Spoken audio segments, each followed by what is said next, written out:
shaqadii magaranaysaa voter registration halka mariso way mahadsan yihiin shaqo fiican bay qabteen meel fiican way noo maraysaa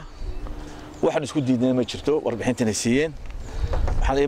muuqataa inaynu aad iyo aad ugu dhownahay inaynu noo qabsoonto insha Allah taala diiwaangelintii bisha 12 waxa la geliyaa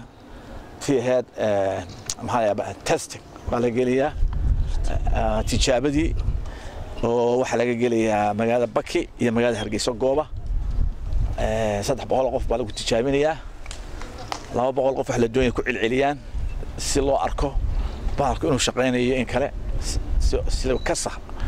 marka warbixintaas inay si hawsha qabteen waanaanu isku afgaranay wax naga xumaadeen ma jirto alxamdulillah rabbil caalamiin way ku doomiyay hadda waqtiga hore waa waqti aad filaynay inuu kooban yahay marka hawsha sidaa wax wada maydina tahay waqti ay ka gaarsi karaan hawlaha horta waxa weeye dadka dad yar weeye magaranaysaa waxaana u badan oo qaataa waqtiga diiwaangelintu 4 bilood marka waxaan jecelahay insha Allah taala inaan horta sanadkan gudihiisa inay inoo qabsanto diiwaangelintu hadda ilaa wanaagsan oo khalqi in gelinay xaq aynu insha Allah rajeenayna warwarkii hore idin ku muuqday gudoomiyada inay doorasho qabsano doorashooyinka horta lama waa voter registration waa ka hadlaynaa alxamdulillah rabbil caalamiin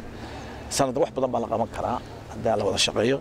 hadda 3 xusbina waa wada shaqeynayaan waxaan ku kala duwaneen ma jirto commissioner waa nala shaqeynayaa